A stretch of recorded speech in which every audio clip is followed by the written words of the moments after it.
Captain Thomas Granger checked his watch for the third time that morning. The cold metal pressing against his wrist like a reminder of every second that counted.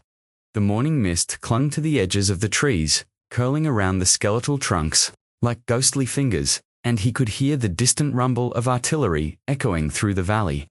It was early May, 1944, and the war had stretched thin the lives of men who only months ago had been children with dreams of peace.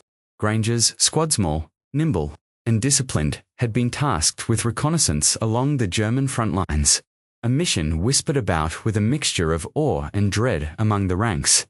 Beside him, Private Elias Moore adjusted his radio pack nervously, the leather straps biting into his shoulders.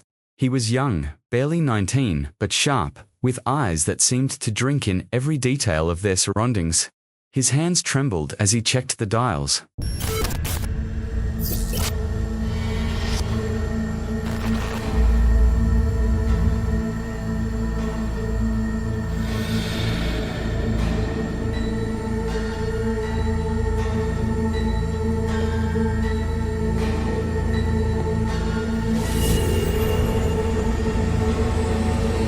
Not entirely from the cold. The radio crackled faintly, static filling the silence, a reminder that they were already on the edge of a world that could swallow them whole. "You ready, Moore?" Granger asked, his voice low but steady, masking the unease he felt. Elias swallowed. "As ready as I'll ever be, sir." Granger's lips tightened into a faint, grim smile. "Good, keep your head down and your wits sharp. We move fast. Stay quiet, eyes open." The squad moved forward, boots sinking slightly into the wet underbrush. Each man carried the weight of his pack, the weight of fear, and the weight of responsibility. Granger glanced behind him. The others followed in careful formation, rifles poised, eyes scanning for movement. No more than 10 men, but enough to feel like a small heartbeat of defiance against the sprawling machinery of war. The forest ahead was a mix of shadow and light. Shafts of sun cutting through the fog like fingers pointing the way. Birds chirped nervously, a sound so out of place it made Moore flinch.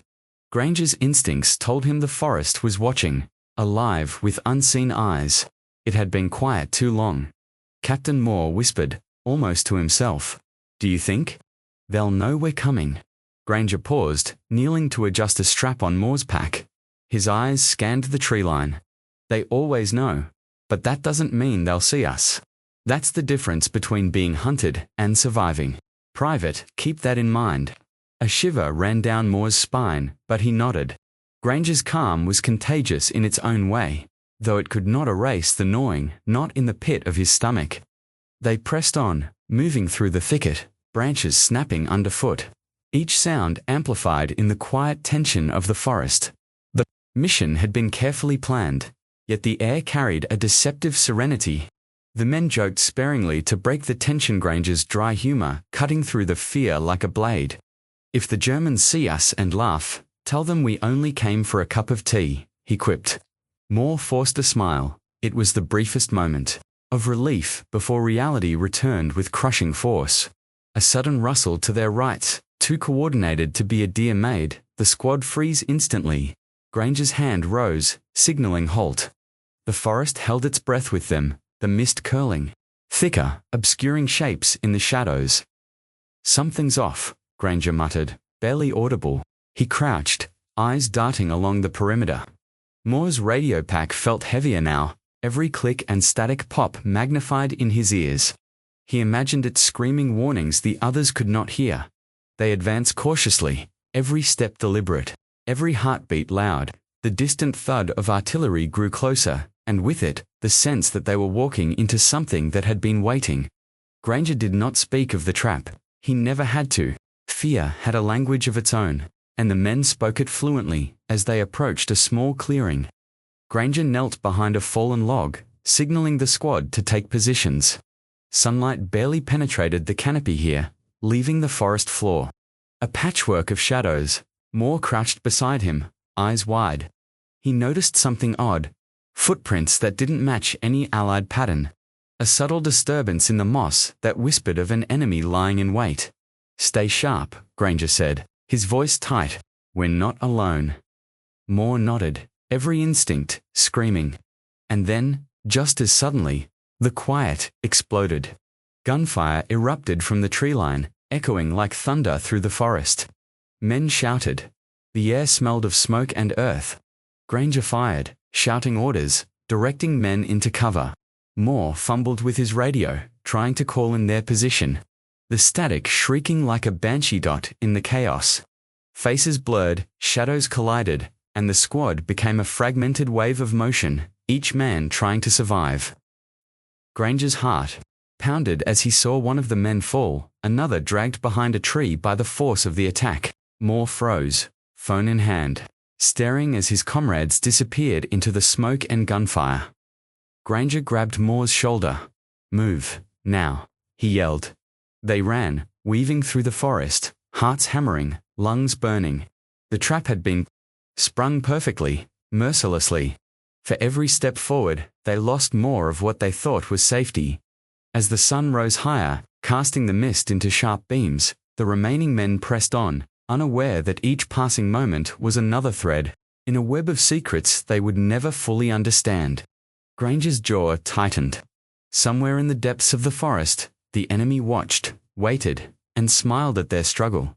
And in that moment, Moore realized that this mission meant to gather intelligence would become the story that haunted him for decades. The squad was moving deeper into enemy territory, oblivious to the trap waiting to consume them. And nothing would ever be the same again. The forest seemed alive in the moments before the ambush. Every leaf trembling with anticipation, every shadow stretched long and sinister. Captain Granger's eyes scanned the tree line, noticing subtle disturbances, the snapping of twigs that didn't belong, the faint whisper of movement too coordinated for wildlife. His chest tightened. Instinct screamed danger. The squad moved. In silence, their breaths shallow, hearts synchronized to the rhythm of tension. Private Moore clutched his radio pack, the leather straps cutting into his shoulders. A constant reminder of the fragile connection to the world beyond these woods. Then, it happened. A sudden, deafening burst of gunfire shattered the morning calm. Bullets whistled through the mist, striking trees and earth with a harsh metallic bite. Men screamed, ducking and diving for cover, the forest exploding into chaos. Granger dropped low, firing back toward the tree line, his mind a whirlwind of tactics and fear. Moore stumbled behind a fallen log, fumbling with the radio, static and shrill interference overwhelming his ears. "Move. Get down," Granger barked, his voice cutting through the mayhem. He fired another round, narrowly missing a tree, struck by a German soldier's bullet.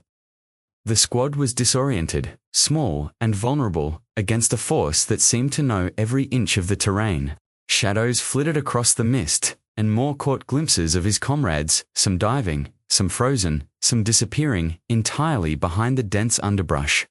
Moore's hands shook. "Captain, they're taking them," he shouted. Over the roar, Granger's jaw tightened. "Keep moving, don't stop." The enemy's ambush was meticulous, almost surgical. Explosions erupted ahead, sending soil and splintered wood into the air. Moore turned, just in time to see Corporal N pulled backward into the trees, his scream cut short. Granger fired at the shadows, but the Germans vanished almost instantly, using the mist and terrain to their advantage. Every step forward was a risk, every glance behind a potential death sentence. The forest floor became a chaotic dance of survival. Men were scattered, crouching, running, shouting, and falling. Smoke curled through the air, carrying the acrid stench of gunpowder. Granger's eyes darted from silhouette to silhouette, noting who remained, who had vanished, who would not return. Moore's stomach churned as he realized he could count only half the squad now. "Elias, cover me," Granger shouted, dragging a wounded soldier behind a moss-covered log. Moore aimed, hands trembling as he tried to return fire. The radio pressing against his chest like a lifeline. He might never get to use dot.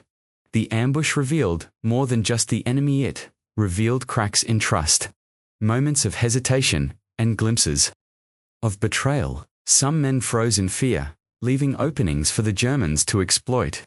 Others ran without orders, disappearing into the fog.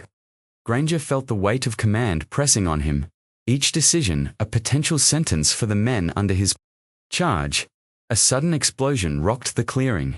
Moore was thrown against a tree, wind knocked out of him. His vision blurred, hearing ringing, and smoke stung his eyes. When he blinked through the haze, he saw Granger leap over another fallen log, dragging a soldier whose leg was twisted unnaturally.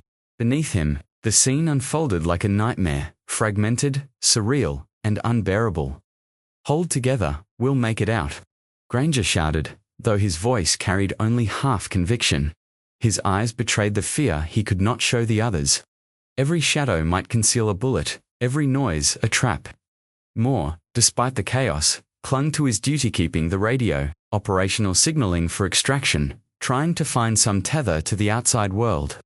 Time became distorted. Seconds stretched like hours as the squad tried to navigate the treacherous terrain. Moore caught fleeting glimpses of soldiers disappearing into the mist. Private Langley, dragged backward by unseen hands. Sergeant Fisher, caught in a sniper's crossfire, disappearing silently into the shadows. The forest seemed to swallow them whole, leaving only terror and smoke in its wake. Granger's mind raced. They had trained for ambushes, for traps, for impossible odds, but never like this. Every instinct screamed that something had gone horribly wrong, that the Germans had planned this meticulously, that every movement they made was anticipated. Yet he pressed forward, dragging Moore and the wounded, praying that sheer will could outweigh strategy.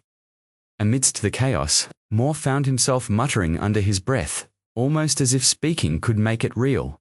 "Where are they going? Why aren't they returning?" Granger looked at him, eyes sharp despite exhaustion.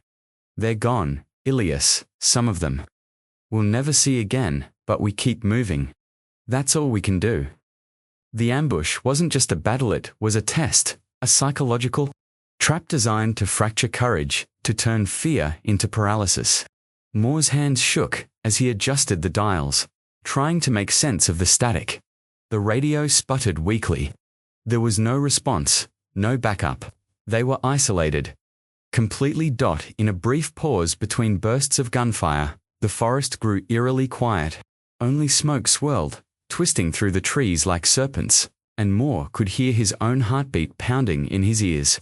He looked at Granger, who crouched low, rifle ready, eyes scanning the shadows. There was a shared understanding. Survival wasn't just about skill, it was about enduring the terror, the uncertainty, and the relentless sense of betrayal from the unseen enemy. Granger motioned forward. "Stick close. Every second counts." Move. They pushed through the mist, each step heavier than the last, knowing that the forest had already claimed much of their squad. Moore caught sight of a fallen comrade, the life drained from him, the expression frozen in terror. He averted his gaze quickly, swallowing bile. There was no time for mourning, not yet. As the mist thickened and the sounds of the ambush faded into distant echoes, Granger and Moore pressed deeper into enemy territory. The forest seemed endless, a maze of shadows, smoke, and betrayal. Every tree, every shadow whispered that more horrors awaited. Moore realized, with a sickening certainty, that the mission had transformed. What had begun as reconnaissance had become survival, and perhaps worse, a journey into a darkness from which they might never return. Somewhere ahead, hidden from view, the Germans waited, and the true nature of the ambush, the terrifying secret behind their squad's disappearance, remained unseen. Lurking in the shadows, and in that silence, broken only by distant echoes of gunfire, the forest swallowed the remainder of the squad, leaving Granger and Moore to confront a nightmare that had only just begun. The morning after the ambush, the forest lay unnervingly silent. Smoke from distant gunfire had dispersed, leaving only scorched earth, broken branches, and the faint metallic temps of blood. Captain Thomas Granger trudged through the remnants of the chaos, each step heavier than the last, his uniform streaked with mud and soot. The weight of the missing men pressed on him more heavily than the pack on his back. The army had dispatched search parties immediately. Granger and Private Elias Moore were questioned repeatedly, their testimonies dissected by officers and intelligence analysts alike. They are listed as missing in action, one official had said, glancing at a stack of reports. The phrase echoed hollowly in Granger's mind. Missing, not dead, not alive, just gone. It was as if the world had swallowed his men whole, leaving only uncertainty and the gnawing ache of responsibility. Moore sat beside him in the makeshift command post, fiddling with his radio, scanning for signals that might not exist. "Do you think? Maybe they were captured?" he asked, voice barely above a whisper. Granger's jaw tightened. Captured, killed, vanished. It doesn't matter. The result is the same. Elias, they're not coming back. And neither are their stories. He hated himself for the hesitation. That had cost lives. For every second he had paused to make decisions, for every order that had failed to save someone. Survivor's guilt was a shadow that clung to him, relentless and consuming. The images of their faces, the terror, the confusion, the fleeting moments before they disappeared haunted his dreams. He couldn't stop replaying the final moments, searching for some clue, some action he could have taken to change the outcome. Rumors began to surface, whispered in the barracks and mess halls. Some claimed the Germans had captured the squad for experiments, strange and cruel. Others spoke of a hidden bunker where the men had been taken, their fates erased deliberately. Granger tried to ignore them, but the whispers gnawed at the edges of his mind. Planting seeds of doubt and fear, the army conducted methodical searches, combing through the dense forest, checking every ravine and trench. Engineers examined the terrain for signs of enemy fortifications, while intelligence officers combed through intercepted communications. Yet, there was nothing, no bodies, no clues, no proof. It was as if the squad had vanished into thin air. Granger walked the forest's edge again. Alone this time, feeling the emptiness stretch around him like a living thing. Every snapped branch, every rustle of leaves made him flinch. He imagined the faces of his men appearing in the fog, calling for help, or worse, staring blankly from some hidden cell. Moore had returned to the base to process the radio transmissions, leaving Granger to wrestle with his thoughts and the weight of command. He remembered Private Langley's steady hands and Sergeant Fisher's sharp instincts. Every memory was a knife, twisting with guilt. "I should have," he muttered to himself, the words unfinished. He should have moved faster, ordered differently, done more. Survivor's guilt was no mere shadow. It was a living torment, feeding on regret, on what-ifs, on the impossibility of undoing the past. A knock on the tent flap startled him. It was Lieutenant Harris, an intelligence officer with a reputation for pragmatism. "Captain Granger." Harris began, voice measured. "The Army wants you to know that we are expanding the search. Reconnaissance units are being sent further east. But they want you to be prepared for the possibility that the squad may never be found." Granger stared at him, eyes hardening. "I already know that. It won't change anything." Harris hesitated. "There are rumors. Locals speak of a German facility in the area, something hidden, possibly experimental. We can't confirm anything, but some of the men's families," Granger's fist clenched. "Rumors. I don't deal in them." But even as he spoke, he felt the chill of uncertainty creeping into his chest. The whispers were poison, feeding fear and doubt, manipulating his thoughts in ways he could not entirely control. Could it be true? Had his men been captured for something monstrous? Or were the Germans clever enough to make them disappear entirely? Moore returned later that day, carrying a bundle of hastily written field reports. He handed them to Granger silently. The young man's eyes were wide, haunted. "Captain, some locals claimed they saw uniforms near a clearing to the north. They said the men were not themselves."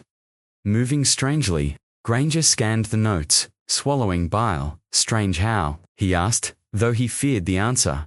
"Like they weren't just prisoners. Like something else was controlling them." "I don't know." Moore's voice trembled, barely holding back panic. Granger closed his eyes, leaning against the tent post. The weight of Survivor's guilt, Fear and creeping suspicion pressed on him from all sides. He had led these men into enemy territory, and now the consequences seemed larger than war itself, an invisible hand that toyed with reality, bending truth and terror into one. That night, sleep eluded him. Shadows of the forest crept into his dreams, blending with faces of his missing men. He replayed every decision, every hesitation, every step of that disastrous mission. The thought of them captured, experimented upon, vanished without a trace was unbearable. He awoke in a cold sweat, radio static whispering from the corner of his tent, as if the world outside conspired to remind him of failure. The army's search continued, but hope dwindled with every passing hour. Granger knew that, officially, his men were missing in action. Yet a gnawing sense of dread told him that something far more sinister lay beneath the surface. He had survived, yes, but survival brought no relief, only the weight of knowing that every step he had taken might have condemned his comrades. As the first light of dawn crept through the tattered canvas of the tent, Granger made a silent vow: he would uncover the truth. Whatever horrors the Germans had wrought, whatever secrets lay hidden in the forest, he would not rest until he knew. Even if it took a lifetime. Outside, the wind whispered through the trees, carrying with it the faint echoes of gunfire and the vanished voices of men who might never return.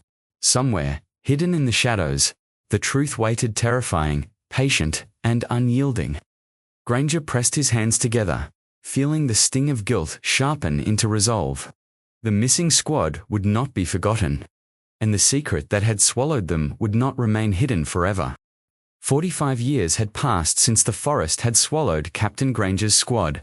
But for Elias Moore, the years were only a thin veil over the vivid memories that haunted him nightly. The young radio operator of yesteryear had become a historian, traveling through archives and dusty military records, chasing fragments of the past that refused to rest. Yet no amount of documentation could quiet the persistent echoes of gunfire, of friends disappearing into shadows, of mistakes that could never be undone. The archives smelled of old paper and decay. Wooden shelves loomed like silent sentinels, stacked with yellowed reports, faded photographs, and brittle maps that crumbled at the slightest touch.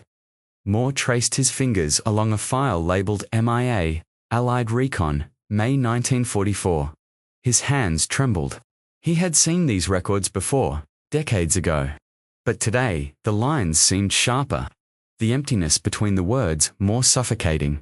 He flipped through reports from the Army's search parties, notes from officers who had long since passed, and occasional testimonies from locals. Among the mundane observations, small inconsistencies appeared, hints that the truth had been deliberately obscured. Footnotes, half-erased names, and cryptic remarks suggested something more, something darker than a simple ambush. Moore paused at a document describing unconfirmed enemy installations near the forest. The words were cautious, almost apologetic, as if the author had feared even acknowledging the existence of the facility. A cold shiver ran down Moore's spine. The memories of gunfire and vanishing comrades surged to the surface, vivid as if no time had passed.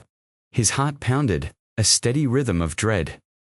That night, alone in his study, Moore's nightmares returned with renewed intensity. Shadows of the forest twisted in his mind, morphing into faceless figures with rifles, dragging his comrades into mist that never ended.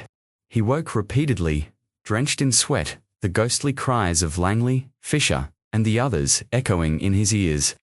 He could no longer distinguish between dream and memory. Both were equally real, equally haunting. He pressed a hand to his forehead, trying to force reason into the panic. It's been decades. It's just history, he whispered to the empty room. But even as he spoke, he knew it was a lie. The forest, the ambush, the vanished squad, they had never truly left him. Over the following weeks, Moore returned to the archives with renewed obsession. He examined aerial photographs from the 1940s, old reconnaissance images showing patches of disturbed earth and hidden clearings. Something in one photograph caught his attention, a faint outline of a structure. camouflaged beneath trees, almost invisible unless scrutinized carefully. His pulse quickened. Could this be the hidden German bunker that locals had whispered about all those years ago? He traced every clue meticulously. Reports mentioned strange experiments, though details were vague and heavily redacted. Mentions of enemy intelligence and unconventional operations appeared sporadically, always buried under layers of bureaucracy. Moore felt a chilling pattern emerge. The missing squad had not been a random casualty of war they had walked, or been forced into something deliberately orchestrated. A shadowy intersection of science and cruelty. Moore's colleagues noticed changes in him. Friends commented on his growing obsession, the way he muttered to himself while examining maps, or spent nights cross-referencing reports. He barely ate, barely slept, and when he did, his dreams left him pale and trembling. At the local library, a young assistant asked gently, "Mr. Moore, are you sure you should be going through these files alone?" "I have to," Moore replied, his voice hollow. "Some truths. Can't wait for someone else to uncover them." One evening, Moore discovered a partially censored memo, written in hurried, almost desperate handwriting: "Personnel missing, potential experimental research, immediate investigation required, classified, do not circulate." The words hit him like a physical blow. His hands shook as he reread the lines. The implications impossible to ignore. A secret German bunker, experimental research, missing men. His squad. He realized with a sickening certainty that the past had not been silent. It had been waiting. He leaned back in his chair, staring at the memo as if it could answer the questions that had tormented him for decades. He remembered Captain Granger's tense expressions, the unspoken knowledge that something was amiss. He remembered the forest swallowing his friends one by one, the panic, the helplessness. And now, all these years later, he faced the same fear, the unknown, the hidden. The terrifyingly deliberate truth of what had happened. The psychological toll was immediate. Moore experienced brief episodes of dissociation, walking down the streets of the city and feeling the weight of decades collapse into a single moment. He would see shadows moving in the corners of his vision, hear whispers of long-dead comrades, and occasionally feel a phantom hand on his shoulder, dragging him back into the forest. Yet amidst the fear, a spark of determination burned. Moore knew that if he did not pursue this, if he allowed decades of silence to continue, the truth might vanish entirely.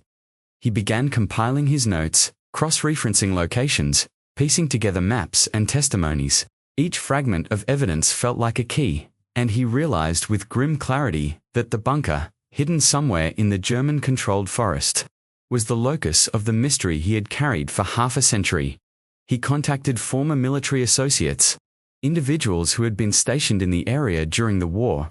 Most responded cautiously, their recollections fragmented, tinged with decades of denial or self-preservation. Still, a pattern emerged: references to secrecy, restricted areas, and rumors of men who were never found. The hints were tantalizing and terrifying in equal measure. Late at night, Moore would sit in his study. Maps sprawled across the table, photographs pinned to corkboards, files stacked in precarious towers. Every sound, the creak of floorboards, the distant hum of traffic felt amplified, reminiscent of gunfire and falling trees. He could almost hear the voices of his missing comrades calling to him, guiding him, or warning him. The line between obsession and necessity blurred, but Moore no longer cared. He had a mission: uncover the hidden bunker, expose the secret experiments, and confront whatever had been waiting for the squad all those years ago.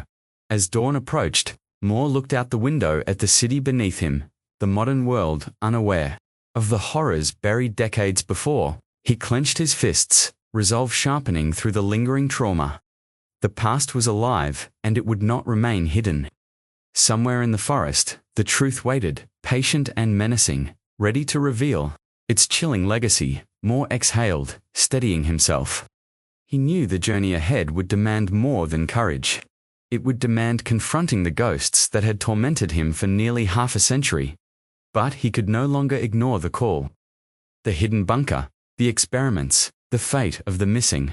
Squad they would not be left buried forever, and so, he began the meticulous preparation, the gathering of maps, testimonies, and old military contacts. Unaware that the closer he drew to the truth, the darker and more dangerous the path would become. The ghosts of the past were not content to stay in memory, they were awake, and they were waiting. Elias Moore stood in the dimly lit office of Colonel Bradford. The files spread across the table like pieces of a puzzle waiting to be solved. Every line of text, every faded map, every yellowed photograph spoke to decades of secrecy.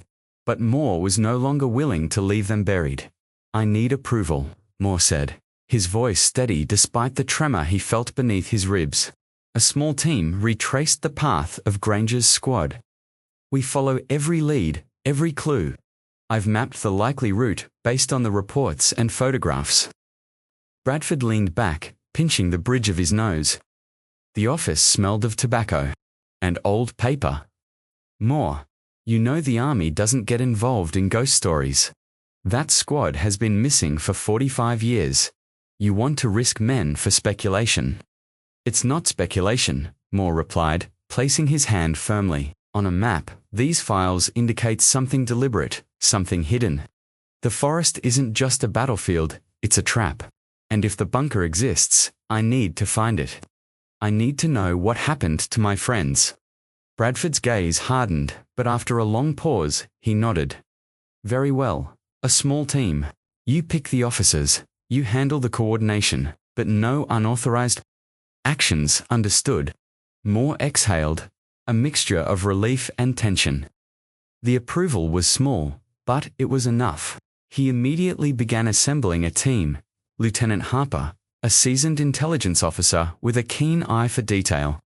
Sergeant Klein, a methodical terrain specialist, and a reluctant German war survivor, Dietrich Vogel, whose knowledge of the forests and wartime operations could make the difference between discovery and failure. Vogel's presence was uneasy, his sharp gaze constantly assessing Moore and the team. His history as a former soldier making trust a fragile commodity. The journey to the forest was quiet. The team moving in a convoy of civilian vehicles and a single military jeep. Trees thickened as they approached the location, their limbs twisting like the hands of the past, clawing at the sky. Moore felt the familiar tightening in his chest, the pull of memories he could never escape. Each mile brought him closer to the vanished squad, and closer to the secrets the forest had swallowed decades before. Upon arrival, the forest seemed almost untouched by time. The underbrush was dense, brambles clawing at boots and sleeves, vines coiling around fallen logs, like grotesque serpents. Birds flitted nervously, their songs fragmented, echoing through the canopy like fractured memories. Sunlight barely penetrated, leaving the floor in shadows that shifted constantly. Moore paused, running a gloved hand over a moss-covered tree trunk. Feeling the texture, the age, the stillness, Vogel broke. "The silence. The area hasn't changed much. Germans, we built things here. Bunkers, observation points. Most were camouflaged, forgotten by all but the forest itself." His accent was thick, hesitant, but his tone carried the weight of experience. Moore nodded, focusing on the way Vogel's eyes scanned the terrain. Alert to every irregularity, every potential clue. Lieutenant Harper consulted a GPS device and compared it to Moore's maps. If the reports are accurate, the clearing should be just ahead. The old access routes will be almost invisible. Watch for subtle breaks in the canopy. The team moved carefully, boots pressing against damp leaves and soil, weapons slung, cameras and notepads ready. Moore's heart thumped with a mixture of fear and anticipation. Every step forward felt like crossing a boundary between past and present, between memory and reality. After nearly 2 hours, the trees began to thin. The clearing appeared almost suddenly, bathed in dappled sunlight, and there it was, a partially collapsed bunker, its concrete walls cracked. Vines crawling over rusted metal doors, graffiti from decades of neglect, marking its surface. The air was heavy with dampness, decay, and the faint temps of rust and mildew. Moore stopped, staring at it. This was the place. The hidden heart of the forests, secret. Sergeant Klein crouched at the entrance, brushing away leaves and debris. No one's been here in years, maybe decades. Could be dangerous. Could also be exactly what you're looking for. Eyes narrowed. I told you, this place, it was a lab. We never expected anyone to return. Not like this, not alive. His voice was low, almost trembling with memory. Moore glanced at him, seeing the weight of guilt. The decades-old fear etched deep into his features. Moore's hands shook slightly as he stepped closer to the entrance. The bunker was smaller than he had imagined, but no less imposing. Graffiti and decay masked the remnants of what had been a structured facility: rusted beds, broken equipment, fragments of metal furniture, and shards of glass scattered across the floor. Shadows clung to the corners, curling and twisting like living things. Inside, the air was musty and thick. Every breath carried the scent of time and neglect, a ghostly reminder of the past. Moore's flashlight illuminated the walls, revealing faded diagrams, partially destroyed files, and strange markings etched into concrete. He crouched to examine one paper, recognizing symbols that hinted at scientific experiments. Cruel and methodical. Harper spoke softly, barely above the hiss of the flashlight. This confirms some kind of research. But what, and where are the men? Moore felt the familiar pang of survivor's guilt, sharper now in the physical presence of the bunker. Every shadow seemed to whisper the faces of those who had vanished. His mind raced, recalling Private Langley's bright eyes, Sergeant Fisher's commanding presence, and the rest of the squad's expressions in those final moments. They had been here, somewhere in these shadows, and the forest had swallowed them whole. Vogel led the team deeper into the bunker, moving cautiously over collapsed floors and unstable stairways. We sealed some areas back then, he said. Not to trap anyone, but to contain things. Experiments. We never knew what they could do if released. His voice cracked slightly. Moore shivered, realizing the weight of decades-old fear and secrecy. Each room held fragments of the past: rusted equipment, broken desks, glass files, scorched notebooks, and the faint skeletal outlines of storage units that once contained more than just supplies.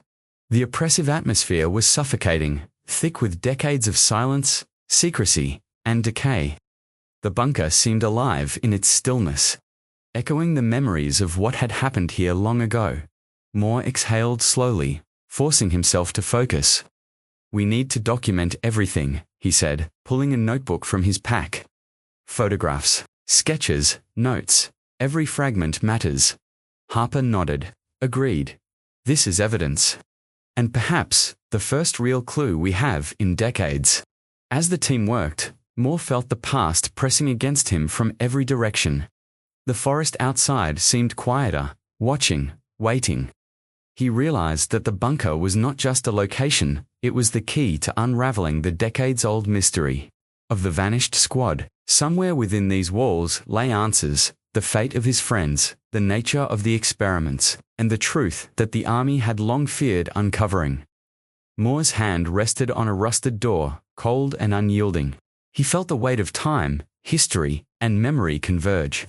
The investigation had just begun, but the bunker offered its first tangible secrets. And as they documented every corner, every fragment, Moore understood that what they would uncover here would be more horrifying than anything he had imagined but necessary. The forest outside rustled in the wind, shadows twisting and curling as if the past itself was stirring, waiting for its story to be told. Moore's gaze hardened. The truth was here. They had found the bunker, and nothing would prepare them for what it contained. The bunker's interior swallowed the team in darkness, the narrow entrance leading to a cavernous corridor where shadows pooled like liquid. Elias Moore's flashlight cut through the gloom, illuminating rusted metal doors, fractured concrete walls, and the skeletal remains of shelving units that had once stored equipment, now lost to time. The smell of mildew and decay was thick, almost suffocating, and every step disturbed decades of dust, the crunch of debris beneath their boots echoing in the stillness. Vogel led the way. eyes scanning each corner, tracing the remnants of wartime construction. "We built this for secrecy," he murmured. "Rooms within rooms, corridors sealed. No one was meant to find it. Not in 100 years." His voice trembled slightly, a mixture of fear and memory. Moore felt the weight of history pressing down, heavy as the concrete walls surrounding them. Lieutenant Harper flicked on her flashlight, revealing a long room of rusted desks and broken equipment. The surfaces were littered with decayed documents. Glass vials tipped over like fallen soldiers, and notebooks whose pages had crumbled into powder. She bent to examine a partially intact sheet. "Experimental protocols," she whispered, her tone a mix of horror and fascination. "Look at the dates. 1944. Moore moved deeper, his pulse quickening.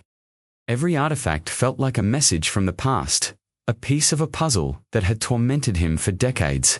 His eyes fell on a small, scorched metal container, its latch rusted but still intact. With careful hands, he opened it. Inside were photographs of the squad, faces frozen in fear, in exhaustion, in fleeting camaraderie. Moore's throat tightened. The memories rushed in, unbidden. Langley's wide eyes, Fisher's taut expression. Granger's determined facial etched into his mind once more. He crouched, examining the photos one by one. Every picture was a whisper, a shadow of the past. "They were here," he murmured. "Somewhere, they were here." Vogel nodded grimly. "And not just here. Some rooms. Sealed for a reason, containment. We didn't want anyone to know what we did, or see what happened." Moore's stomach churned. "Containment. Yes." Vogel said, "Experiments. Human subjects. Some willing, most not." Granger knew of it. He saw what happened. He made choices to protect men, or perhaps, to save himself. His gaze lingered on Moore, the weight of guilt in his voice, at that moment.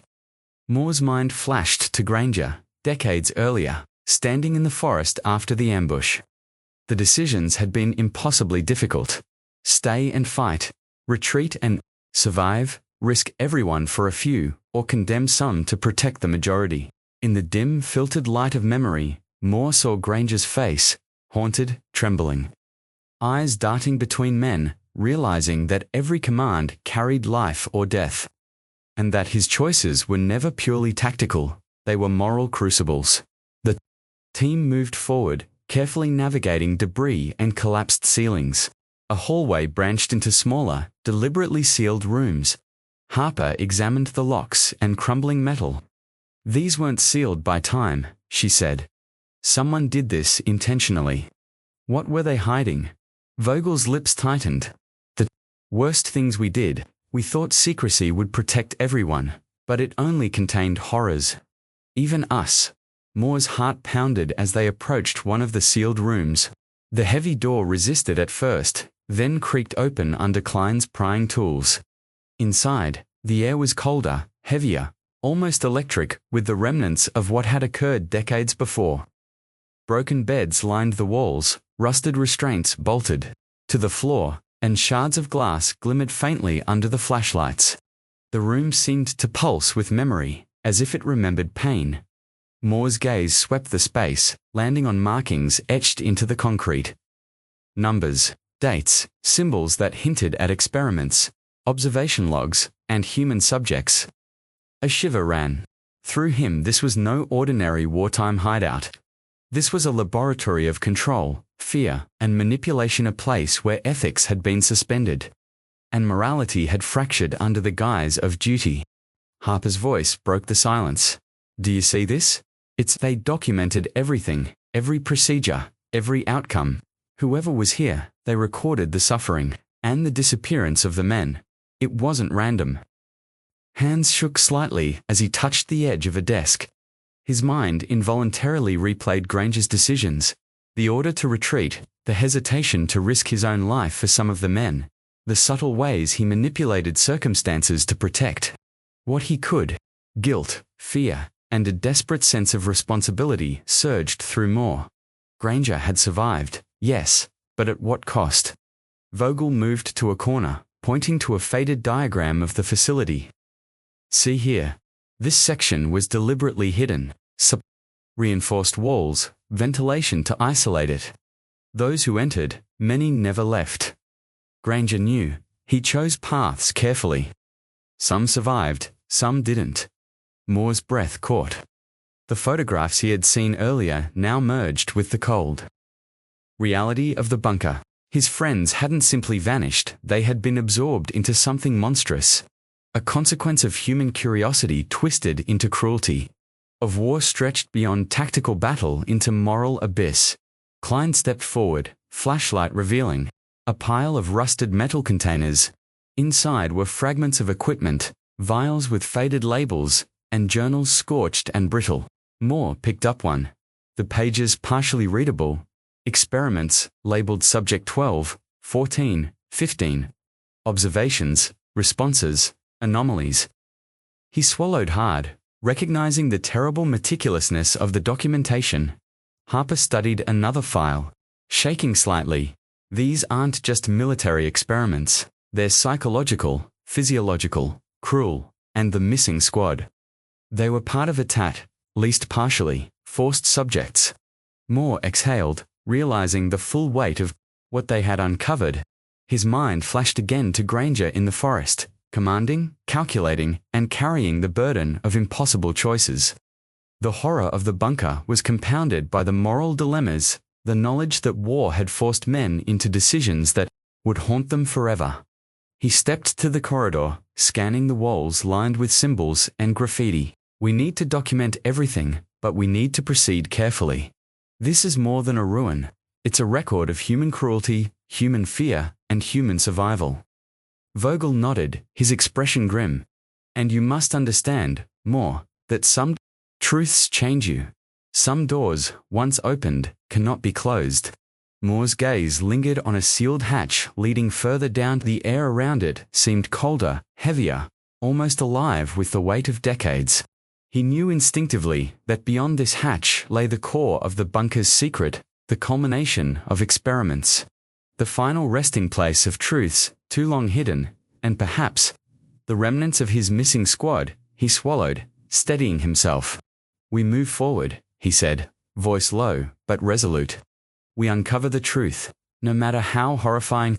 Outside, the wind whispered through the forest, carrying decades of silence, secrets, and the echo of the vanished.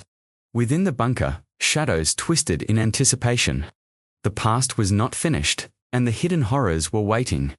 Moore's hand rested on the cold metal hatch, a physical anchor to the past and the future. He knew that the next step would change everything, reveal everything. And as the team prepared to descend, he felt the full weight of history pressing down.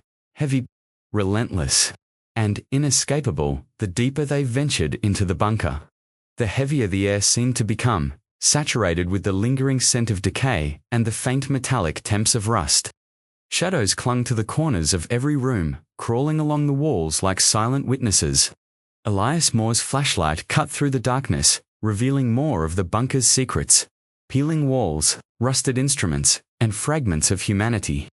Left behind decades ago, Lieutenant Harper crouched over a decayed desk, brushing dust off a stack of diaries. They belonged to someone stationed here, she murmured, voice barely above the hum of the team's movements. Moore leaned closer, scanning the brittle pages. The handwriting was meticulous, obsessive, and deeply personal. One entry caught his attention. The men arrived today. They are cautious, unaware. Orders are strict, but curiosity gnaws at them. Some will survive, others will not. Moore's stomach tightened. He recognized the tension, the fear, the thin veneer of control. The diary read like a record of observation, but also like a confession, a subtle manipulation of reality. Every word hinted at cruelty justified by strategy, a moral compromise that left no one untouched. Vogel's gaze swept the room. These writings, they were meant to catalogue reactions, obedience, fear, control. Everything recorded meticulously. Every decision scrutinized. Even the officers themselves were trapped in this web. Harper nodded, unease creeping into her posture. It's psychological warfare disguised as experimentation. They monitored every movement, every emotion. The squad, they weren't just missing. They were subjects in something larger, orchestrated. Moore's mind raced, replaying fragments of Granger's moral dilemmas. His old commander had survived. Yes, but he had carried the weight of every decision made in the forest. Every choice that had determined who lived and who vanished. And now, Moore realized, he was confronting the hidden extension of those choices, the aftermath of manipulation, betrayal, and clandestine experiments that stretched beyond the battlefield. The team moved into another room, one partially sealed and obscured by fallen beams.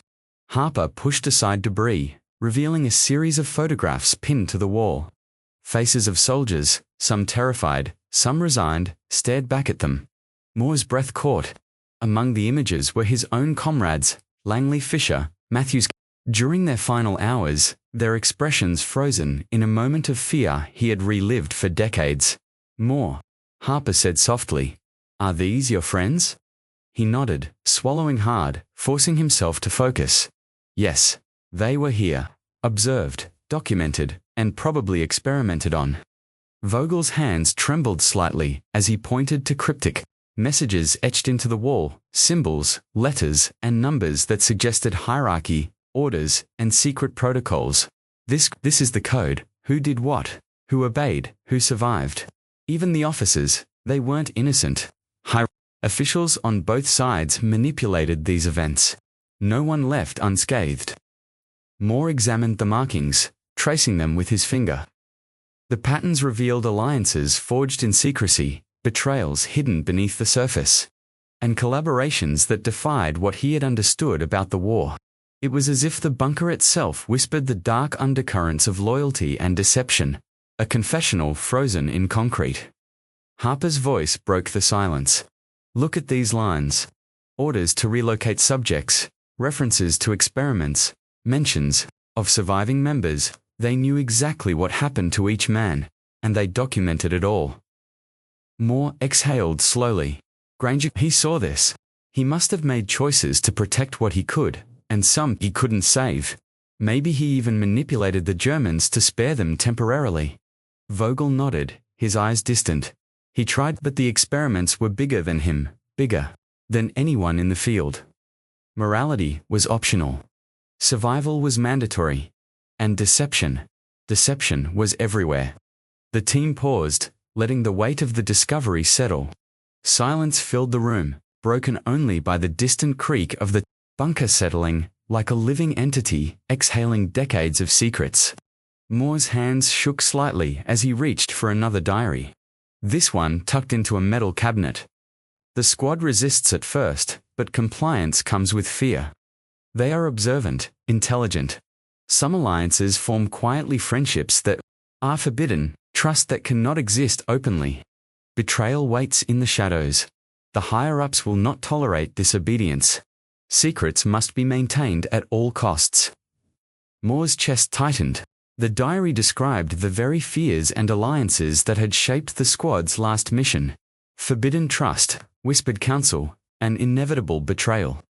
The psychological manipulation was evident both for the soldiers and for the officers themselves. It wasn't just the Germans controlling events. The complexity of war had forced every man into morally impossible positions. Harper glanced at Moore. This isn't just a bunker, it's a record of psychological warfare. The diary, the messages, the photographs they were documenting. Manipulation itself, Moore nodded. And it implicates everyone. Officers, soldiers, those who made choices, those who obeyed, those who hid behind duty. The moral weight is overwhelming, Vogel added, voice low and urgent. Some truths. More, they are too dangerous. That's why this place was hidden. Even after the war, those who knew would keep silent. Fear, shame, and complicity ensured it. Moore's hands rested on the edge of a table, trembling. He felt decades of survivor guilt, compounded by the revelations unfolding before him. Every photograph, every diary entry, every cryptic message was a reminder of the friends he had failed to protect and the complex web of betrayal that had ensnared them all. He looked at Harper and Klein. the weight of decades reflected in his eyes. We need to record everything, but we also need to understand it. Every detail matters: the alliances, the betrayals, the experiments. It's not just history, it's a testament to choices made under impossible circumstances. Harper exhaled, her face pale. It's horrifying and deliberate. The level of planning, the intention behind every act. Moore's voice was steady, though the emotion behind it was raw. This is the truth, and if we don't confront it, if we don't document it, then the story dies. The squad's fate dies with it. Vogel pointed to a partially collapsed wall. There's more beyond that passage, it's more restricted. They didn't want anyone to see it. Even we feared opening it. Moore's stomach tightened. The final section of the bunker, the most secure, most hidden. He knew instinctively that beyond this point lay the culmination of decades-long secrets, the essence of the experiments, the true fate of his friends, and the final revelation of the moral and psychological horrors of war. He drew in a deep breath, steeling himself. We move forward carefully, but we cannot turn back now. The team exchanged solemn glances. Harper nodded. Klein adjusted his equipment. Vogel hesitated, then followed. Moore led the way, flashlight cutting through the shadows as they approached. The sealed passage. The bunker seemed to hold its breath, as if aware that the truth was about to be exposed. And in the silence, Moore could almost hear the whispers of the walls, the echoes of betrayal, of forbidden alliances, of choices made under fear, and of secrets that had waited decades to be revealed. The past was not finished. It had been waiting for them. The bunker seemed to pulse with a life of its own. Shadows folding into corners, whispering secrets Moore could almost hear.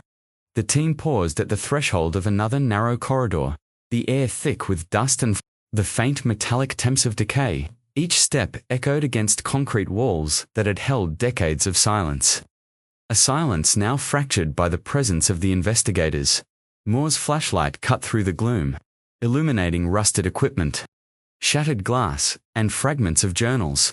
He felt a cold prickle along his neck, the same sensation he had felt during his nightmares. Something or someone was there, watching, waiting. Vogel's hand rested on the edge of a doorway, his eyes narrowing. They left traces, but they were careful. Whoever survived or hid here, they know every step we take. Harper adjusted her flashlight, revealing a shadow flickering along the far wall. Did you see that? She whispered. Moore froze, every muscle taut. The figure was quick, almost unreal, a shadow darting from one corridor to the next. No footsteps, no sound, yet the presence was undeniable. We're not alone, he said, voice low but firm. Someone has been here. Recently. Klein crouched, examining footprints in the dust. Small, deliberate, not from us. Someone has been moving silently, watching, maybe even guiding us. Moore's mind raced. Could this be a survivor from the squad? A German operative hiding for decades, or someone who had manipulated events from behind the scenes, orchestrating the mystery to remain untouchable? Every theory carried danger. Every possibility more chilling than the last dot. As they advanced, the shadow reappeared at the end of the corridor, partially hidden behind a collapsed wall. Moore's flashlight swept the figure, thin, hunched, face obscured, eyes glinting in the faint light. The figure moved with calculated precision, pausing whenever they tried to approach. Show yourself, Moore demanded, stepping forward, his voice echoing against the bunker walls. We know someone's here. Whoever you are, we're not leaving until we uncover the truth. The figure remained silent, retreating a few steps before vanishing around a corner. Moore's pulse quickened. This was no random intruder. This was someone who knew the bunker intimately. Someone who had been orchestrating shadows, controlling information, and perhaps manipulating Moore himself for decades. Vogel whispered, "This is not a ghost. Not something imagined. This is a person. And they are dangerous. They know what we want to find, and they are willing to play their game." Moore's hand trembled slightly as he moved forward, heart hammering. They've been hiding here, observing, waiting for the right moment. I can feel it. Every step we take, every photograph we examine, they're watching, analyzing, predicting. Harper spoke, voice tight with fear. Do you think they were involved in the experiments? Or are they trying to protect the secrets? Moore exhaled slowly. Both. They've been the unseen enemy all along. Someone who knew the moral compromises, the betrayals, the forbidden alliances. Someone who survived or manipulated Survivorland now confronts us with their control. As they approached a sealed hatch, the figure reappeared, just beyond the beam of Moore's flashlight. This time, the shadow was closer, deliberate, its presence commanding attention. Moore stopped, holding his breath. The figure stepped forward, into partial light, revealing a gaunt face, sharp eyes, and a calm, almost cruel smile. I've been waiting for you, the figure said, voice smooth, controlled. 45 years, and you finally came. You want the truth, but can you handle it? Moore's jaw tightened. Who are you? How did you survive? And why manipulate everything for decades? The figure's smile widened. A predator. Amused by the weight of Moore's question. Survival is a matter of choice, Mr. Moore. Power is a matter of control. Some men shape events. Some are shaped by them. I've seen every step, every hesitation, every moral compromise. I've watched Granger struggle with choices that would crush a man of lesser will. And I've waited for the right moment to reveal the truth. Vogel stepped closer, tension in his posture. You were here during the experiments. The figure tilted their head, eyes glinting. Not merely present. I orchestrated, observed, and sometimes intervened. Manipulation is an art. Fear is a tool. You think the missing squad vanished by chance. They were guided, sometimes protected, sometimes sacrificed for reasons no one outside these walls can comprehend. Moore's chest tightened. The decades of guilt, the haunting nightmares, the obsession with uncovering the bunker's secret soul, converged in this moment. He realized that this unseen enemy was not just a survivor or observer, but a living embodiment of the moral complexities and betrayals that had haunted him for nearly half a century. Why show yourself now? Moore demanded, voice steadier. Then he felt, why confront us after all these years? The figure's eyes gleamed, cold and calculating. Because the past cannot remain hidden forever. Secrets demand witnesses, and I am the gatekeeper. You seek truth, but truth is rarely pure. It is messy, twisted, and requires confrontation. Are you prepared to face what Granger faced? To understand the choices, the betrayals, the cost of survival? Harper whispered, This is beyond anything we imagined. Moore's hands clenched. I've been carrying this burden for decades. I will face it. No one else will uncover this story if I falter now. The figure studied him for a long moment, then nodded. Very well, but remember power, manipulation, and fear are not just relics of war. They persist, and they shape every revelation you uncover from this point forward. The experiments, the hidden alliances, the betrayals. They will test you, just as they tested the men who came before. A distant clatter echoed from deeper within the bunker, shadows twisting and stretching along the walls. The figure stepped back, melding once more into darkness, leaving Moore and the team alone with the knowledge that someone had been orchestrating events from the shadows for decades. Moore exhaled slowly. Gathering himself, "We continue," he said, voice low, resolute. "We cannot be deterred. Whoever they are, whatever games they play, the truth will not remain hidden." The team moved forward cautiously, hearts pounding, senses heightened. Every step, every shadow, every whisper of the walls was now a reminder. The unseen enemy was watching. But they could not escape what lay ahead. The final secrets of the bunker awaited, and Moore knew that confronting them would demand courage, clarity, and the willingness to face horrors that had long been buried in both time and memory. Outside, the wind whispered through the forest, above carrying decades of silence, secrets, and the echo of vanished men. Within the bunker, shadows shifted and receded, waiting for the inevitable confrontation that Moore and his team could no longer avoid. The past had a guardiana manipulator, a survivor, a shadow, and more understood that the final chapters of this story would require more than discovery. They would require confrontation, reckoning, and the courage to face the unseen enemy directly. The deeper they ventured, the bunker seemed to close in around them. Dust-laden air choked their lungs, and the flickering flashlight beams cast long, trembling shadows on the cracked concrete walls. Each room carried the weight of decades, the debris, the shattered furniture, the remnants of experiments that had never been meant for human eyes. Moore led the team through the narrow corridors, the echoes of their boots bouncing like distant drums. His mind churned, replaying the confrontation with the unseen figure. Manipulation, control, hidden alliances, it all collided in his thoughts. Blurring lines between survivor, perpetrator, and observer. The moral consequences of uncovering the bunker's secrets pressed down on him. Heavy and relentless, Vogel moved ahead, cautious, eyes darting to every corner. "We are close," he murmured. "The central chamber, where they kept the most sensitive work, that is where the truth waits. And it is worse than you imagine." Harper's hand shook as she adjusted her flashlight, revealing a hallway lined with rusted metal doors. "I don't know how much more of this I can take," she whispered. "Every step, every photograph, every it's crushing." Moore placed a firm hand on her shoulder, grounding her. "We can't stop now, not after coming this far. We owe it to them, the squad, the truth, and everyone who suffered here." Klein paused, staring at the walls as if trying to read the whispers embedded in concrete. His voice was quiet, tense. I can't shake the feeling that we're intruding on something that shouldn't exist. That someone doesn't want us to see this. That maybe we shouldn't." Moore's pulse quickened. We have to." The team reached a reinforced metal door, the largest and most secure they had encountered. Vogel's gloved hands traced its surface. This is it. The final chamber.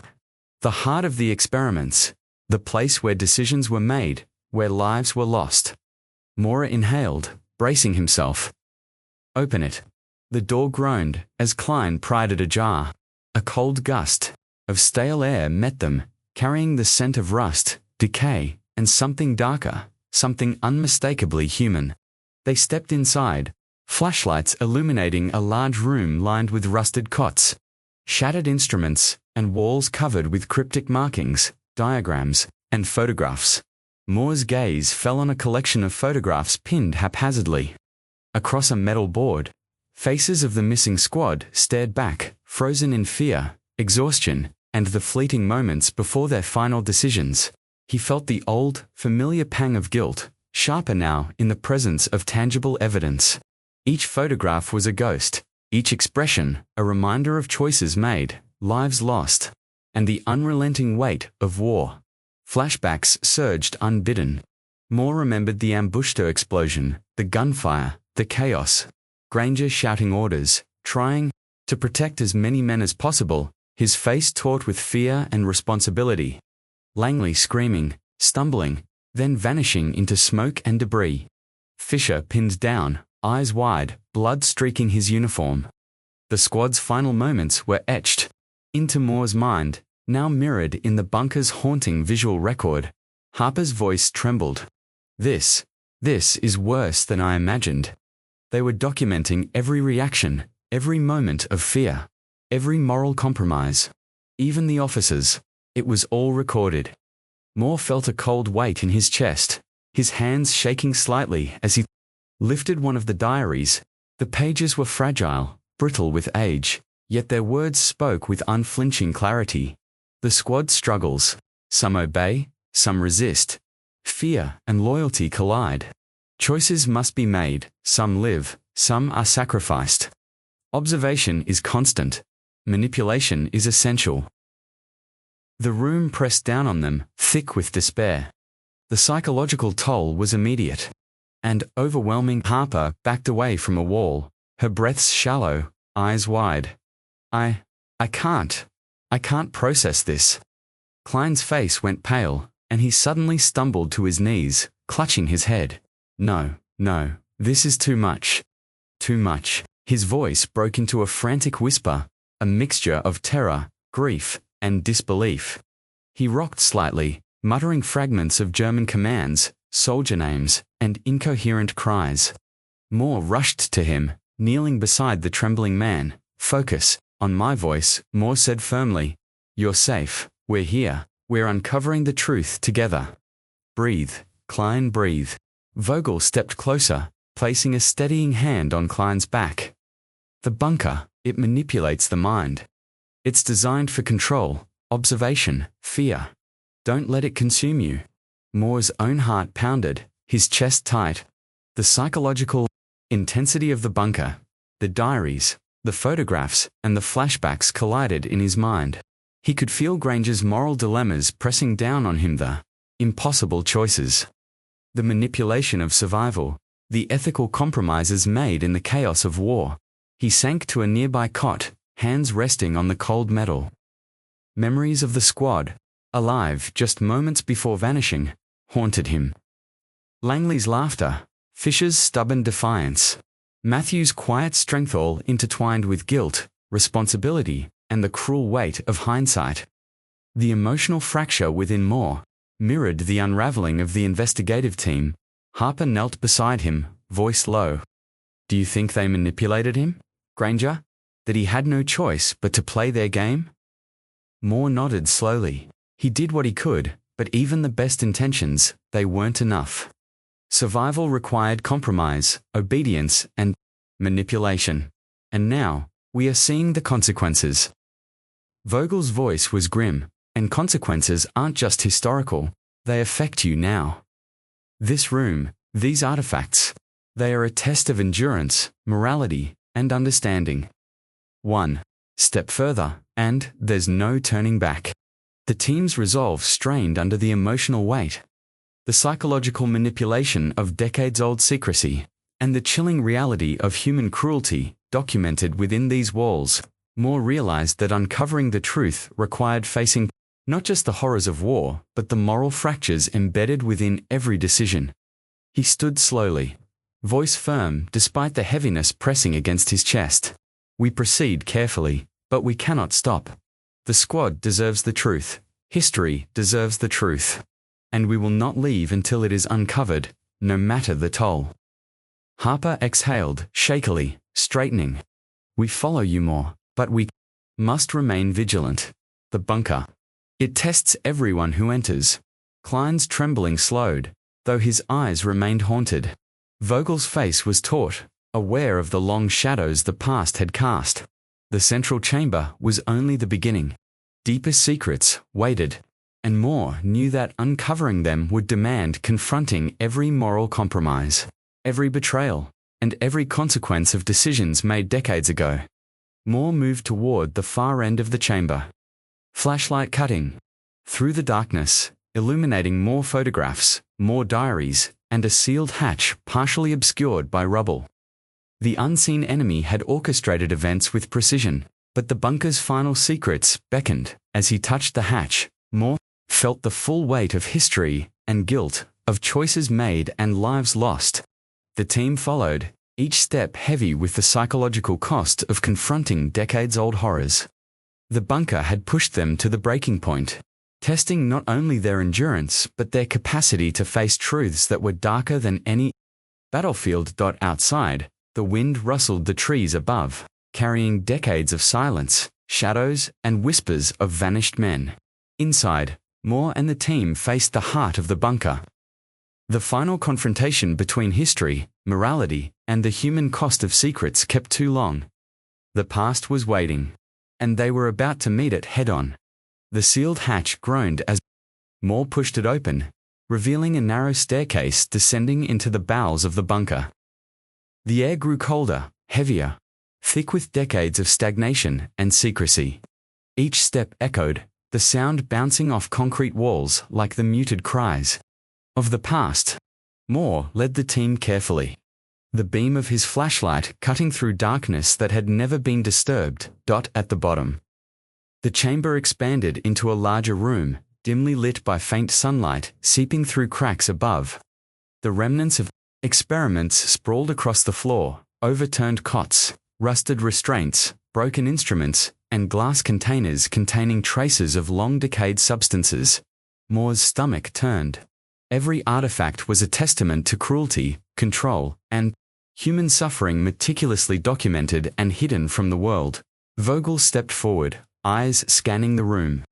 "This is the heart of it," he whispered. "The true epicenter of everything that happened here. And it's worse than we imagined." Moore's gaze fell on a partially intact metal cabinet. He approached it carefully and pried it open. Inside were dossiers, photographs, and journals, each labeled with meticulous German precision. Some pages detailed physiological tests, others psychological experiments, and some recorded the squad's responses under duress. Moore's hands trembled as he sifted through them. The names of his comrades stared back at him. Langley, Fisher, Matthews, Granger's own men. He swallowed hard, eyes catching a note scribbled in hastily scrawled handwriting. Subjects relocated to hidden facility. Some freed under orders, Operation Obscura complete. Survival contingent on obedience, loyalty, and chance. Moore's heart pounded. The missing squad had not simply vanished, they had been captured, studied, manipulated. Yet someone had intervened. Someone had altered their fates, allowing partial survival while concealing the truth for decades. Harper's voice broke the silence. Someone helped them escape. Her flashlight trembled slightly in her hand. Who? Before Moore could answer, a figure emerged from the shadows. The gaunt silhouette of the unseen enemy from the previous corridors. It stepped forward into the light, revealing sharp, cold features. Moore stiffened. "I suppose introductions are necessary," the figure said smoothly. "I am August Weber, former officer and orchestrator of parts of these operations, but not all. I intervened when it mattered, when lives could be saved. Some of your squad survived because I decided it so. Others were never meant to leave." Moore's hands clenched at his sides. "You manipulated everything. The disappearances, the experiments, the lies. For decades, the world has believed my friends were dead." Weber's eyes flicked toward the photographs scattered on the floor. "I saved what I could. There was no justice, only survival and necessity. History is written by those who live, those who died. Their stories were inconvenient. I corrected what I could without endangering myself or the larger operation." Vogel stepped forward, incredulous. "And the experiments, the human suffering, the manipulation of the squad." Weber's expression hardened. "Necessary evils. War has no morality. Decisions are binary. Survive or perish. Control or be controlled. I made choices to ensure some escaped, to preserve knowledge, and to contain chaos. Your friends were fortunate or cursed, depending on perspective." Moore's mind whirled with decades of survivor guilt, now amplified by this confession. He remembered Granger's moral struggles, the impossible choices in the forest, and the agonizing responsibility he had carried. Now, Moore faced the living embodiment of decisions made long ago, morally ambiguous and chillingly deliberate. "Why reveal this now?" Moore demanded, voice tight. "After 45 years, why come forward?" Weber's gaze held his unwavering. "Because the past cannot remain buried forever. Some truths demand recognition. You sought it, and I could no longer hide. The deception, the lies, the moral compromises, they shape every living memory. Every soul touched by these events. Silence is a choice, but truth is inevitable." Moore exhaled, heavy and deliberate. He felt the psychological weight of decades, the nightmares, the sleepless nights, the obsessive search for answers. The moral calculus now shifted.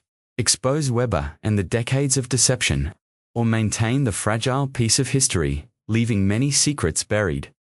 Harper stepped closer, voice trembling. "So, the squad. Some survived, some didn't. And we've been following a trail of shadows, guided by manipulation and lies." Moore nodded slowly, absorbing the full scope. "Granger, he made choices to protect some. Weber, he manipulated the rest, and I've spent a lifetime searching for truth, burdened by survivor guilt." Now, the truth is here. All of it. Weber's expression softened slightly, though the edges of severity remained. Understand this, Mr. Moore. Morality is fluid. Loyalty, betrayal, survival, and justice, they intertwine in ways you cannot fully comprehend. The soldiers, the officers, the experiments, they are all threads in a tapestry of necessity and chaos. Moore's hand brushed the photographs again, lingering on the faces of Langley and Fisher. He remembered the forest, the ambush, the explosions, the smoke, the frantic decisions Granger had made. Every face, every memory, was now intertwined with Weber's confession. "Do you expect me to forgive?" Moore asked quietly. After all of this, after the decades of torment and lies, Weber shook his head. "No, forgiveness is not required. Understanding is enough. History does not demand absolution. It demands recognition, acknowledgement of the choices and the consequences that follow. That is all you can give, and all you can take away." Vogel's voice was quieter, reflective. "So the truth is out, but at what cost? This knowledge, it changes everything. The squad's fate, Granger's decisions, our understanding of morality in war." Moore exhaled slowly, absorbing the weight. He realized that justice and silence were no longer mutually exclusive, but deeply entangled. Revealing Weber's role could spark outrage, reopen wounds, and expose truths the world was unprepared for. Yet silence would betray history and the memories of those who had suffered. Harper's eyes met Moore's. "What will you do?" Moore turned to face Weber, who remained calm, almost detached. The weight of decades bore down. Each decision, a moral crossroad. "I will record everything," Moore said finally, voice firm. "The experiments, the betrayals, the interventions, the survival, and the lies. Justice will be shaped by truth, even if imperfect. Silence is no longer an option." Weber nodded. A faint acknowledgement of respect or, perhaps, inevitability. "Then the past is yours to carry, Mr. Moore, and the future is yours to shape." Moore gazed at the bunker, the photographs, the diaries, and the evidence of manipulation and human cruelty. He understood the full complexity of what had occurred. Moral ambiguity, the betrayals, the decisions made under duress, and the interventions that had altered fates. He felt the weight of history, survivor guilt, and responsibility converge. He exhaled, steadying himself. "We will honor them. The squad, the survivors, the lost, and the forgotten. Their story will not be buried. The world will know, as much as it can bear." Outside, the wind rustled through the forest above, carrying decades of silence and secrets. Inside the bunker, Moore, Harper, and Vogel moved among the remnants of the past, cataloging, recording, and confronting the consequences of decisions that had shaped lives, altered histories, and left scars no passage of time could erase. The past had finally spoken. Confessions had emerged. Truths had been unveiled. And Moore understood that the legacy of choices, betrayal, and survival would shape the world long after the bunker fell silent once more. The hidden shadows, the moral compromises, and the painful truths would endure, but now they would be remembered. The bunker had grown oppressive. The stale air thick with decades of secrecy and suffering. Moore, Harper, and Vogel stood among the remnants of human cruelty, their flashlights cutting narrow paths through dust and shadow. Outside, the wind whispered through the forest, carrying leaves, silence, and a sense of inevitability. The army arrived just as the team prepared to leave, officers stepping cautiously into the chamber. They moved through the corridors with measured precision, scanning the walls, photographing remnants, and documenting evidence. For decades, the existence of this place had been buried, hidden from both history and conscience. Now exposed, it demanded confrontation. Colonel Hastings, the highest-ranking officer on site, surveyed the room with a grim expression. "I've seen reports, but nothing prepared me for this," he said, voice low, almost reverent. "The decisions made here, the experiments, the moral cost is staggering." Moore stepped forward, his voice steady despite the emotional storm inside him. "It's more than staggering, sir. It's a testament to human manipulation, survival, and betrayal. This bunker is a record not just of cruelty, but of choices made under impossible circumstances. Harper's eyes were wide, reflecting the rusted instruments and scattered photographs. Weber, he manipulated everything, allowed some to survive while others were left abandoned. The deception spanned decades. Vogel's gaze lingered on a rusted cot, the faint outline of a soldier's presence still etched in dust. And the survivors, those who were freed, and those who weren't, every life altered by secrecy, every decision carrying consequences that echo for decades. Colonel Hastings sighed heavily. History often hides the uncomfortable truths. We bury them, rationalize them, and move on. But sometimes, the past demands a reckoning. His voice faltered slightly. And this is one of those times.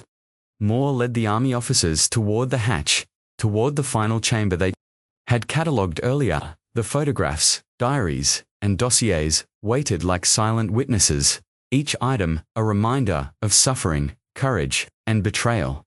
As they reached the chamber, a hushed silence fell. Every officer, investigator, and historian felt the weight of decades pressing down. The moral and emotional gravity of human decisions etched into rust, concrete, and decayed paper. Vogel stepped closer to Moore. Some of us will never fully recover, he whispered. The knowledge we carry, it changes who we are, how we see the world. Some guilt, some responsibility, cannot be absolved. Moore nodded slowly. He understood. Survivor guilt, decades of obsession, the moral calculus of decisions past they had all converged to this moment. The psychological toll was immense. Harper exhaled shakily. And yet, we have to act. The bunker cannot remain. The evidence must be preserved, but the place, it cannot endure as it is. It's too heavy, too corrupted by what happened here. Colonel Hastings agreed, eyes grave. It must be destroyed. Symbolically and literally. Nothing can erase history, but leaving this intact would be a monument to secrecy and manipulation. The bunker dies today, not forgotten, but remembered properly. Moore took one last look around the chamber, letting his eyes linger on each photograph, diary, and rusted instrument. Faces of Langley, Fisher, Matthews, and Granger's squad stared back at him. The weight of decades of guilt, secrecy, and survivor burden pressed heavily. Yet he also felt a strange sense of closure beginning to take root. Harper placed a hand on Moore's shoulder. "It's time," she said gently. The demolition team moved into position, explosives carefully placed in the structural weak points of the bunker. Every placement, every fuse, every measurement carried a balance of preservation and destruction evidence needed to survive the structure itself. Destined to crumble. Moore and the team stepped back, joining the army officers at a safe distance outside. The forest around them rustled, the late afternoon sun casting long shadows through the trees. Silence dominated, a temporary calm before the final act. Vogel whispered, "It's surreal. To see history end, and yet continue at the same time." Moore's gaze never left the bunker. History doesn't end. We're only reshaping the way it lives in memory. The truth endures, the past remains. But this bunker's weight will be lifted. The first fuse ignited. A soft hiss, followed by a subtle tremor beneath their feet. Dust rose like a spectral mist, curling in the air, catching the sun's fading light. Moore's heart thumped memories. Colliding, the ambush, Granger shouting, the explosions that had begun the squad's nightmare decades ago. And then the first charge detonated. A deep rumble reverberated through the forest, followed by another. Each successive explosion dismantling walls, ceilings, and the structural integrity of the bunker. Concrete cracked, metal twisted, and dust. And debris cascaded, like a waterfall of forgotten horrors. Harper covered her face as debris and ash swirled around them. Vogel's eyes gleamed, a mixture of relief and awe. Moore stood firm, letting the destruction wash over him. A cathartic release after decades of obsession, guilt, and searching. Inside the bunker, the corridors collapsed, sealing decades of secrets within rubble. Dust choked the remaining shadows, and the rooms that had held human suffering. Betrayal and moral compromise crumbled into silence. Symbolic and literal, the bunker ceased to exist as it had, yet its legacy evidence, truth, and psychological scars would endure in the memories and testimonies of those who had survived the confrontation. Colonel Hastings approached Moore, voice low but firm. "You've done what few could, faced decades of secrecy, survivor guilt, and moral ambiguity, and ensured the past is remembered properly. That is no small task." Moore exhaled, shoulders heavy, yet steadied by the knowledge that justice, even imperfect, had been served. It's not just about remembrance. It's about acknowledging the choices, the betrayals, and the cost of survival. The past shapes the present, and now we can finally carry it forward without being enslaved by it. Harper nodded, eyes misted. "We've reached the end. But it's only the beginning for those who will remember. The squad, the survivors, the forgotten, they all live in the truth we carry." Vogel's gaze swept over the debris, the flattened remnants of concrete and metal. "The reckoning is complete. Not with vengeance, not with hatred, but with acknowledgement. History demands it, and now we have delivered." Moore took one final look at the forest around the bunker. The wind whispered, carrying echoes of explosions, decades of silence, and the cries of vanished men. He understood the moral weight of history, the price of truth, the burden of conscience, and the lingering scars of war. The bunker was no more, yet its lessons endured. Every moral compromise, every act of betrayal, every courageous choice would survive in the memories and the testimonies of those who bore witness. Moore exhaled, steadying himself, feeling the weight of decades begin to lift slightly.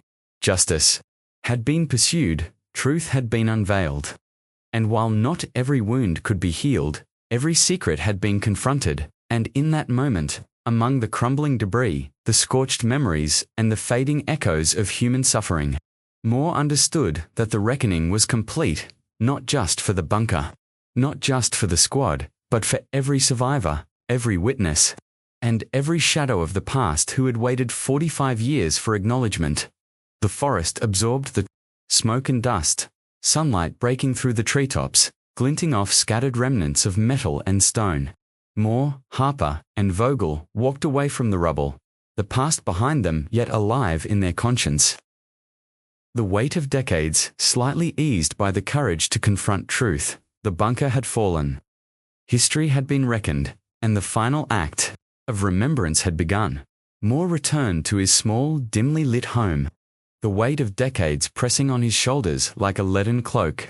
The drive from the forest had been silent, each mile steeped in thought, memory, and the haunting knowledge of what had been uncovered. Even the familiar streets felt alien, altered by the revelation of truths long hidden, and by the psychological toll the bunker had exacted. He entered quietly, the door closing with a soft click behind him. The familiar scent of aged wood and books greeted him, yet even this small sanctuary felt tainted by the memories he carried. Photographs of his family, reminders of simpler days, stared back at him, indifferent to the horrors he had confronted, sitting at his worn desk. Moore spread the photographs and documents he had meticulously collected from the bunker. Faces of the squad stared back at him. Granger, Langley, Fisher, Matthews, and the others. Some survived the war, some had vanished, manipulated by Weber's interventions, and some had suffered beyond recognition. Every face carried a story of courage, betrayal, and moral compromise. He traced a finger over Granger's photograph, the familiar line of his jaw and steadfast gaze stirring a familiar ache of survivor guilt. "You did what you could," Moore whispered, silently, though he knew the words were insufficient. The weight of decades of decisions he could neither change nor fully understand pressed heavily against his chest. Moore poured himself a cup of tea, hands shaking slightly, and let the steam warm him. The room was quiet, yet the silence was fractured by memory's fire, explosions, the screech of metal, and the voices of his fallen comrades. He could still hear Langley's laughter, Fisher's stubborn insistence. The way Granger had barked orders through smoke and chaos, they were alive in memory, yet gone in reality. Leaving him with the enduring weight of truth, Harper's earlier words echoed in his mind. The past shapes the present, and now we can finally carry it forward without being enslaved by it. Moore knew the truth had been laid bare, the bunker destroyed, evidence preserved. But psychological scars were not so easily the moral compromises, the hidden experiments, the manipulations, they lingered like shadows in the corners of his mind.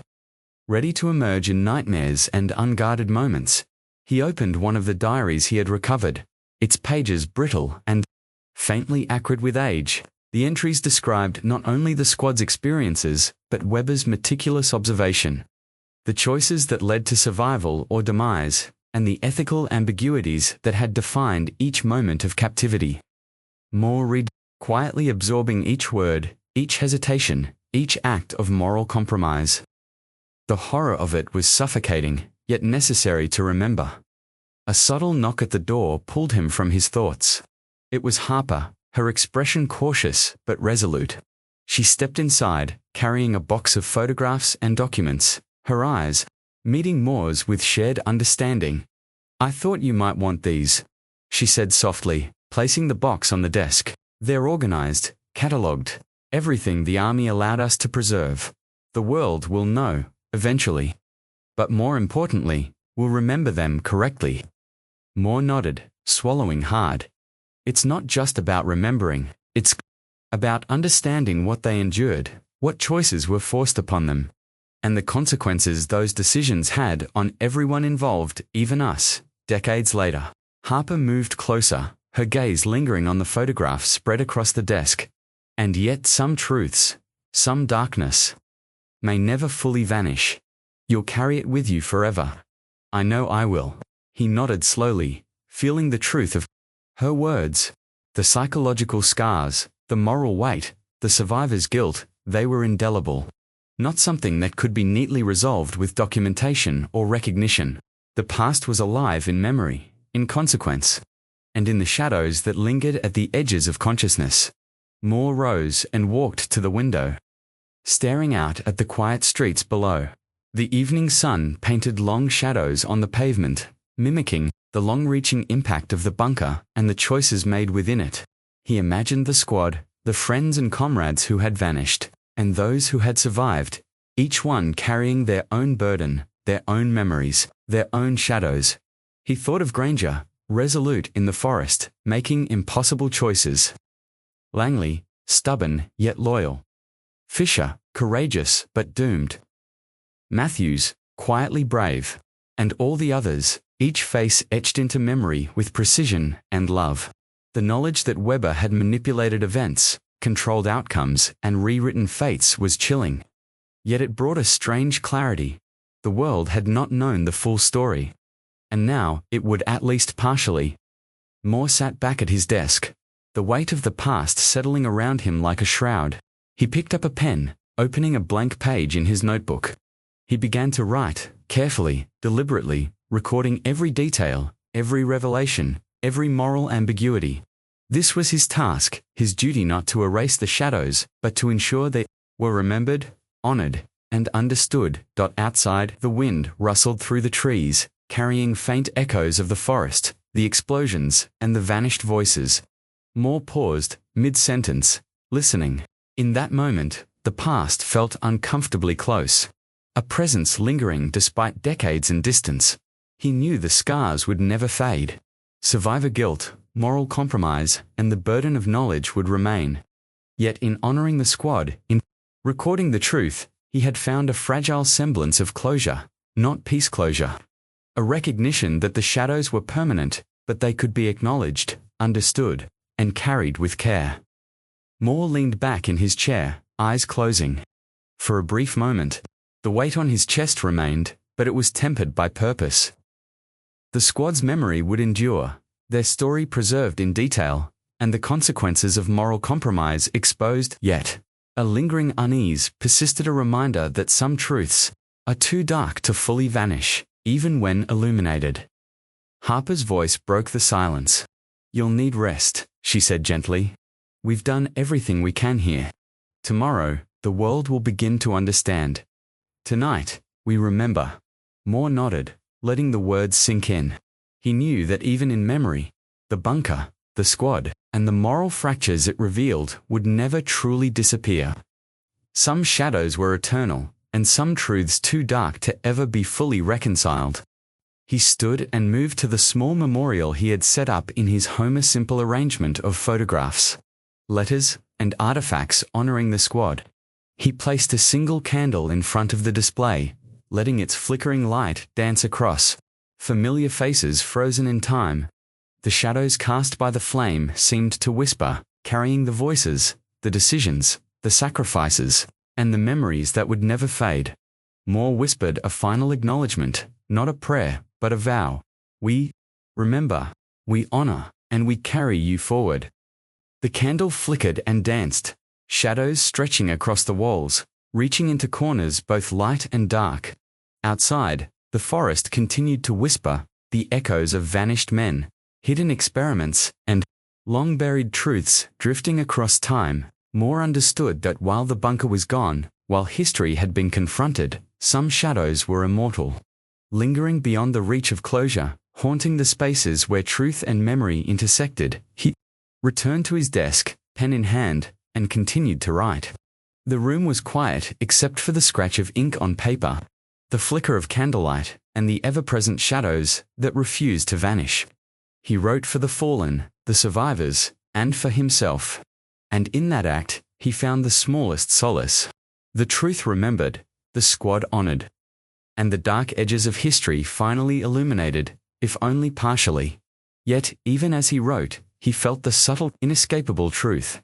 Some shadows, some memories, some horrors though acknowledged, will never fully disappear. They live on, lingering in conscience, in dreams, and in the fragile line between justice and silence. Moore exhaled slowly, closing his eyes, letting the memories, guilt, and truths settle around him like quiet companions. The candle flickered, once more, casting long shadows across the walls. And in that moment, the past and present merged, the weight of history remaining, unvanquished, haunting, and eternal. The shadows were remembered, and they would never truly leave.